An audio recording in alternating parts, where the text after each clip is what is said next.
Brevísimo, un programa radial dedicado al relato corto, letras, autores y viajes que nos hacen soñar en pocas palabras.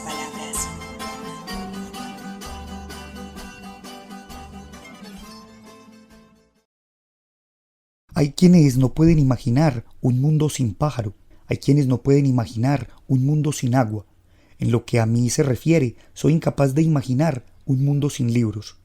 A lo largo de la historia, el hombre ha soñado y forjado un sinfín de instrumentos. Ha creado la llave, una barrita de metal que permite que alguien penetre en un vasto palacio. Ha creado la espada y el arado, prolongaciones del brazo del hombre que los usa. Ha creado el telescopio, que le ha permitido indagar el alto firmamento. Ha creado el libro, que es una extensión secular de su imaginación y de su memoria. Para un hombre ocioso y curioso, yo aspiro a ambos epítetos, el diccionario y la enciclopedia son el más deleitable de los géneros literarios. Para los trabajos de la imaginación no hay mejor estímulo. Tomado del prefacio a un diccionario del escritor argentino Jorge Luis Borges. Hola, sean todos nuevamente bienvenidos a una emisión más de Brevísimo, un programa dedicado a las formas breves de la literatura. Yo soy Mauricio Montoya y le doy la bienvenida a mis compañeros de mesa, Erika Arango, Alejandra Cardona, Andrés Correa, Álvaro Tangarife y Edwin Solórzano. Hoy continuaremos viajando por el mundo de los diccionarios literarios y allí nos encontraremos con distintas figuras que nos permitirán seguir ahondando en este interesante tema. Tal vez uno de estos referentes sea Javier García Galiano, quien construirá un breviario alfabético sobre la obra del gran Juan José Arreola, una obra que además de distinguirse por su brevedad y concisión, encierra en sí misma todo un proyecto de fantasía e imaginación y que Javier García Galiano permite con su trabajo descubrir la profundidad que trae este autor y además este ejercicio de curiosidades nos permitirá entonces a partir de un breviario conocer algunas de las definiciones que pueden encontrarse en la obra de este escritor. Escuchemos una de ellas. Dios. Dios es un artículo de primera necesidad y desde un principio nos consumimos o nos consumamos en él. Como todos los artículos de consumo, Dios es necesario para el buen mantenimiento de la humanidad y se ha convertido en objeto de especulaciones y acaparamientos verdaderamente inconcebibles. Hay quien ha puesto en circulación pequeños dioses de mentiras, acuñados a su imagen y semejanza, que nos caben en el bolsillo y que se llaman pesetas para desgracia de Dios. Esto parece de León Felipe y es mío gracias a él. Dios también es la materia prima que necesitamos para elaborar nuestro espíritu, pero he aquí que entre él y nosotros se interpone toda una jerarquía de mediadores que nos dificulta interminablemente el acceso a su presencia. Esto parece de Franz Kafka y es mío gracias a él. Tomado de un fragmento de la obra Inventario de Juan José Arreola. Pero otro referente también curioso en este tema de los diccionarios y los breviarios sea tal vez el texto de el filósofo alemán Arthur Schopenhauer, El arte de insultar. Como lo expresa el filósofo y historiador Franco Volpi, el arte de insultar es el verdadero complemento de ese texto titulado El arte de tener la razón, pues así como el mismo Schopenhauer lo diría, la grosería o el insulto es una propiedad que en lo tocante al honor sustituye y supera cualquier otra. Ya desde la misma obra de Schopenhauer, en todo su recorrido y en su vida se pueden rastrear una serie de insultos, formas de referirse a otros, pero como él mismo lo pensara, el insulto, para que sea eficaz, debe ser agudo, lúcido, certero y preciso. En muchas ocasiones, como también lo menciona el historiador Franco Volpi en la introducción al texto del arte de insultar, se puede referir ya en la historia de la filosofía figuras como Aristóteles, quien consideraba la indignación como una virtud, como un justo medio entre la indiferencia y la ira, pues para él una ofensa que que se nos hace, pues no puede recibir sino una expresión de indignación, pero también un improperio que sea altamente pertinente. Es bastante interesante encontrar en esta obra de Schopenhauer un juego con la ironía, el sarcasmo, pero también una forma de atacar a quien podría decirse es nuestro enemigo. Además de esto, pues Schopenhauer concebía el insulto como una forma esencial con la cual también se podía anonadar al adversario, pero no necesariamente de una manera baja, sino con una fuerza, una perspicacia y también con una ironía que podría ser en alguna medida venenosa. Vamos a escuchar en voz de nuestro compañero Edwin Solórzano algunas de las definiciones que trae Schopenhauer en el arte de insultar.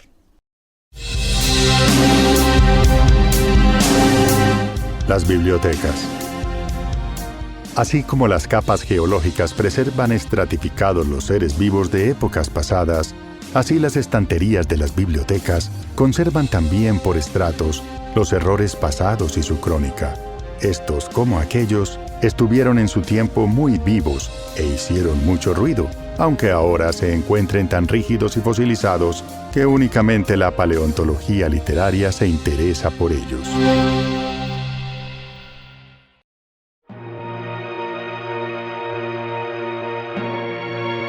Los escritores. Los escritores pueden dividirse en estrellas fugaces, planetas y estrellas fijas. Las primeras proporcionan golpes de escena momentáneos. Uno levanta la vista y exclama, «¡Mira allí!», y un instante después se han esfumado para siempre. Los segundos, es decir, los astros errantes que vagan por el cielo, tienen mucha más sensatez. A menudo brillan más intensamente que las estrellas fijas, aunque ello se debe a su cercanía, y suelen ser confundidos con estas por los profanos. Sin embargo, incluso ellos ceden pronto su lugar, su luz es prestada, y su esfera de influencia está limitada a sus vecinos orbitales, a sus contemporáneos. Yerran y cambian. Lo suyo es describir una órbita de varios años. Solo las estrellas fijas son invariables. Se mantienen inmóviles en el firmamento, poseen luz propia, y su influencia no se restringe a un lugar, dado que, por no poseer paralaje, su apariencia no es afectada por el hecho de que nosotros modifiquemos nuestra posición. No están circunscritas como aquellos otros cuerpos celestes a un solo sistema solar, nación, sino que pertenecen al universo entero. Pero precisamente por lo elevado de su posición, su luz requiere casi siempre muchos años para ser vista por los habitantes de la Tierra.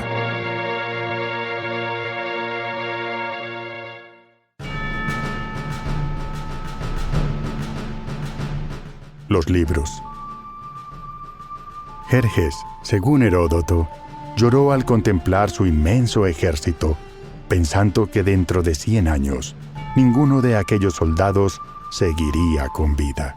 De la misma manera, ¿cómo no sentir ganas de llorar al ver el grueso catálogo de libros en venta, con solo pensar que de todos esos libros, ninguno sobrevivirá más de 10 años? Otro referente curioso de este tema de los diccionarios literarios es el poeta colombiano Juan Manuel Roca y su creación del rocabulario. La persona que más ha influido en mí es Juan Manuel Roca cuando era niño. Juan Manuel Roca. De Pablo Montoya, director del doctorado de la Universidad de Antioquia, leeremos un par de párrafos de su presentación del libro Rocabulario de Juan Manuel Roca en el año 2006.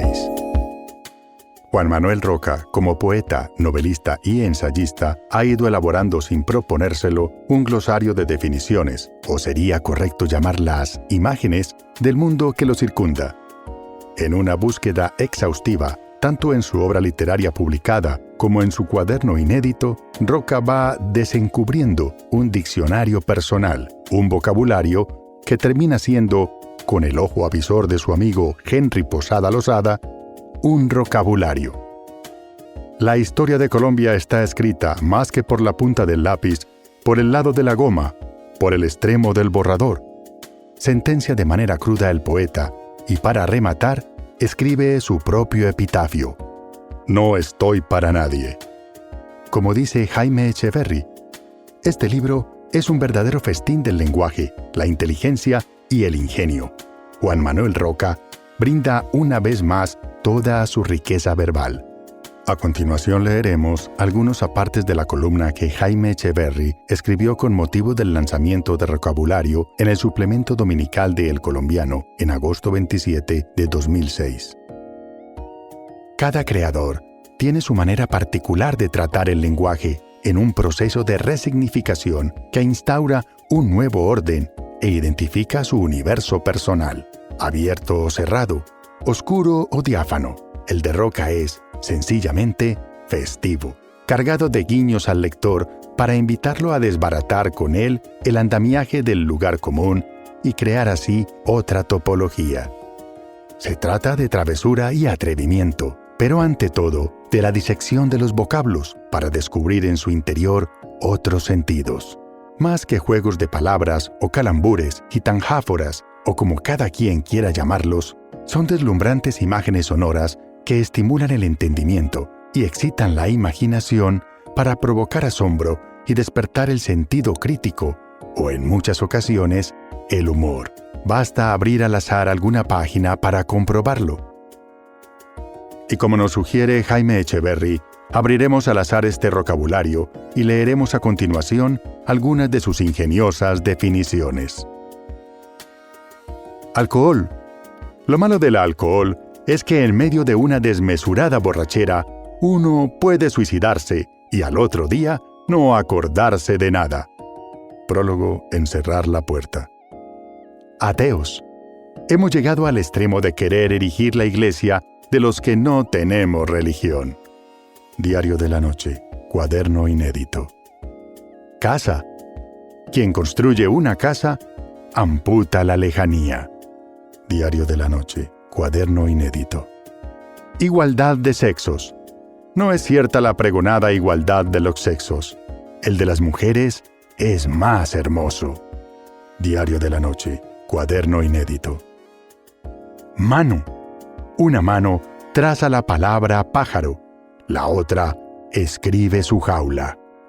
Parábola de las manos, en Cantar de Lejanía. Niños. Los niños son, sin duda, seres empoderados del espacio, curiosas entidades capaces de crear tormentas marinas con solo agitar sus blancas mantas. Poesía. La poesía, esa araña que sube por la escoba que la barre.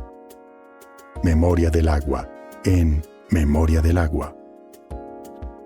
Político. Con qué franciscana humildad nos pide que lo elijamos para el alto cargo de verdugo.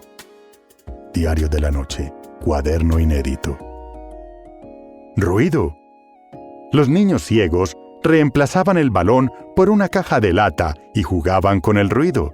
Cuando el ruido rodaba hacia algún lugar del patio, los niños lo perseguían, lo pateaban corriendo entre las sombras. Mester de ceguería, en Lugar de apariciones. Silencio. El silencio es una lengua muerta. Solo algunos pocos la conocen. Diario de la Noche, cuaderno inédito. Trueque. Mujer, te ofrezco mi soledad, dame tu compañía. Diario de la Noche, cuaderno inédito.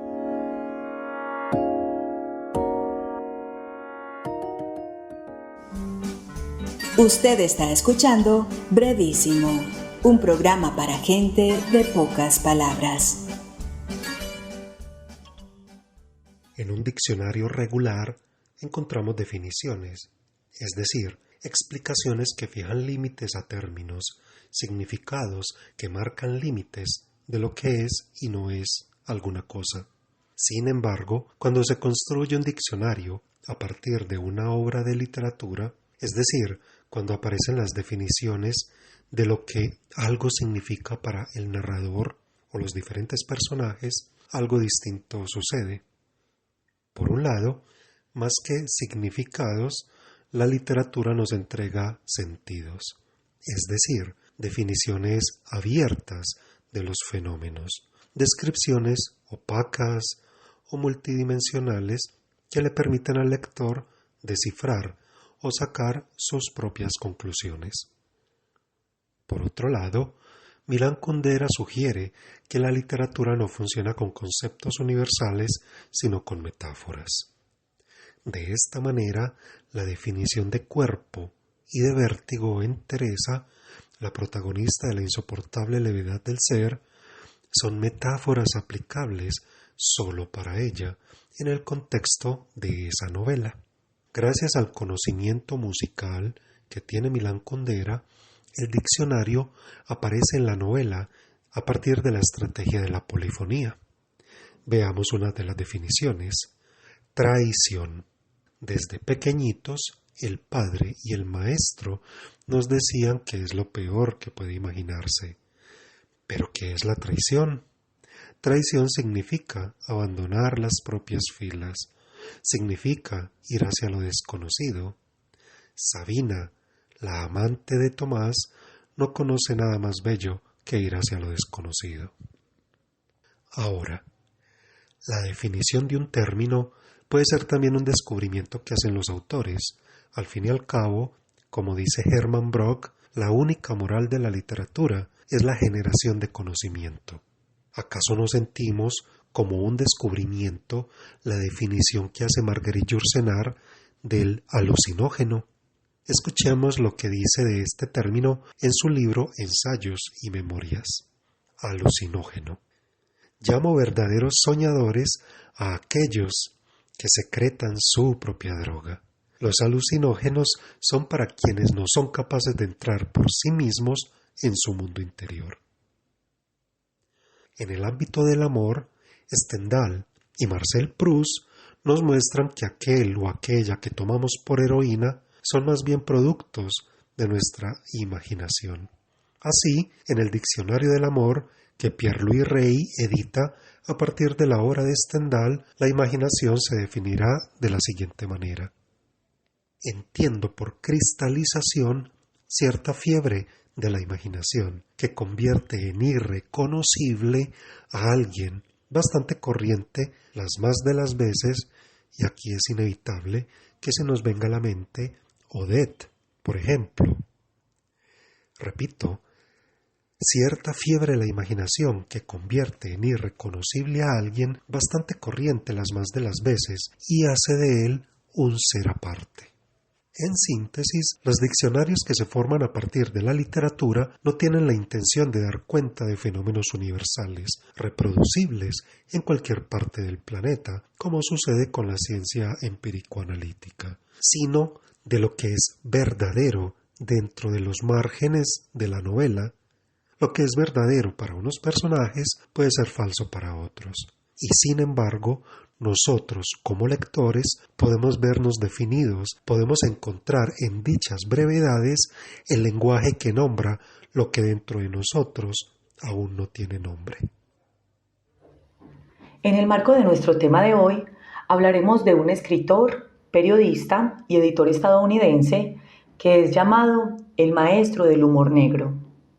Ambrose Bierce nació en 1842 en Ohio y entre los años de 1881 y 1906 escribió, inicialmente para la prensa, algunas acepciones que describen con sarcasmo la condición humana. En 1911 se recopiló una versión de lo que conocemos como el Diccionario del Diablo, antes editado bajo el título Diccionario del Cínico, en el que se compilan 998 definiciones de algunas palabras que, sin duda, nos permiten profundizar en la perspectiva literaria de Bierce. Los primeros aforismos sulfurosos de que se compone este diccionario aparecieron en un seminario en 1881 y su publicación continuó de forma esporádica y con largos intervalos hasta 1906. Con los recursos de la burla, la sátira y la ironía, Ambrose Bierce nos presenta de la A a la Z un fragmento de su visión del mundo, de las personas, las instituciones y, ¿por qué no?, una visión de sí mismo. Para aproximarnos a esta obra, elegimos una definición de su diccionario. Buscamos la palabra sátira y allí encontramos una especie de composición literaria en que los vicios y locuras de los enemigos del autor son expuestos sin demasiada ternura. En los Estados Unidos, la sátira ha tenido siempre una existencia enfermiza e incierta, porque su esencia es el ingenio del que estamos penosamente desprovistos. El humor que tomamos por sátira es, como todo humor, tolerante y simpático. Además, aunque los norteamericanos han sido dotados por su creador de abundantes vicios y locuras, suelen ignorar que se trata de cualidades reprochables. De ahí que el autor satírico sea considerado un villano amargado y que los gritos de cualquiera de sus víctimas, pidiendo defensores, obtengan el apoyo nacional.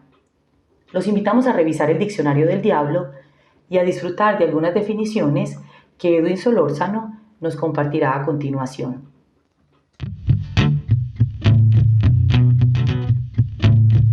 Definiciones tomadas del Diccionario del Diablo de Ambrose Bierce. Libertad. Uno de los bienes más preciosos de la imaginación que permite eludir 5 o 6 entre los infinitos métodos de coerción con que se ejerce la autoridad, condición política de la que cada nación cree tener un virtual monopolio. Independencia. La distinción entre libertad e independencia es más bien vaga. Los naturalistas no han encontrado especímenes vivos de ninguna de las dos. Idiota. Miembro de una vasta y poderosa tribu cuya influencia en los asuntos humanos ha sido siempre dominante. La actividad del idiota no se limita a ningún campo especial del pensamiento o acción, sino que satura y regula el todo. Siempre tiene la última palabra. Su decisión es inapelable. Establece las modas de la opinión y el gusto. Dicta las limitaciones del lenguaje. Fija las normas de la conducta. Diccionario. Perverso artificio literario que paraliza el crecimiento de una lengua, además de quitarle soltura y elasticidad. El presente diccionario, sin embargo, es una obra útil. Conocido. Persona a quien conocemos lo bastante para pedirle dinero prestado, pero no lo suficiente para prestarle. Grado de amistad que llamamos superficial cuando su objeto es pobre y oscuro, e íntimo cuando es rico y famoso. Batalla. Método de desatar con los dientes un nudo político que no pudo desatarse con la lengua. Amor. Insanía temporaria curable mediante el matrimonio, o alejando al paciente de las influencias bajo las cuales ha contraído el mal. Esta enfermedad, como las caries y muchas otras, solo se expande entre las razas civilizadas que viven en condiciones artificiales. Las naciones bárbaras, que respiran el aire puro y comen alimentos sencillos, son inmunes a su devastación.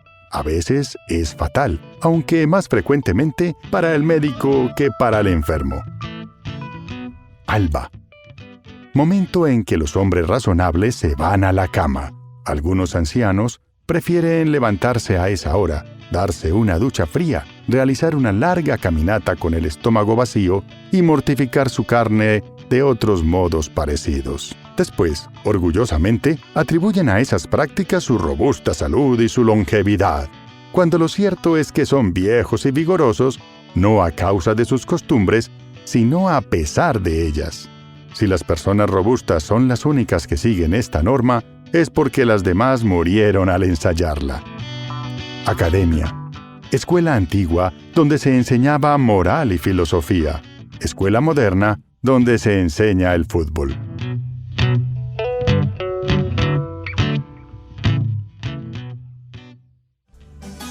Usted está escuchando Brevísimo. Lo bueno, si breve, 2 veces bueno. Lavadora, por James Alzate. Mamá corre entre lágrimas el mueble de la sala y se queja de un dolor en la espalda. Allí, sobre el piso de tablas y debajo del corazón de Jesús, Manuel descarga la única lavadora del barrio que alquila por unos cuantos pesos al día. Se seca el sudor, recibe las monedas, mueve la cortina que hace las veces de puerta y sale deprisa. Mamá coge el overol de papá, lo estira, lo sacude y lo tira dentro con mi uniforme de la escuela y su vestido de flores. La cierra y me sienta sobre ella. Su motor ruge como el bus de papá, burrum, burrum, y yo muevo las manos de un lado al otro, acelero, freno, meto cambios y cobro el pasaje. De repente, la lavadora me viste con un overol estampado de rosas, claveles, margaritas. Tiene ruedas, sillas, gente que habla, y yo me convierto en papá. Burrum, burrum. Aquí voy por un helado subiendo y bajando las lomas de Medellín. Quédese quieto, me grita ella. Escuchábamos un cuento enviado por uno de nuestros oyentes. Recuerden ustedes que también pueden enviarnos sus textos de máximo 1 minuto de duración en audio o de 200 palabras como máximo, en caso de que prefieran enviarlo escrito, los cuales podrán ser leídos en nuestros próximos programas.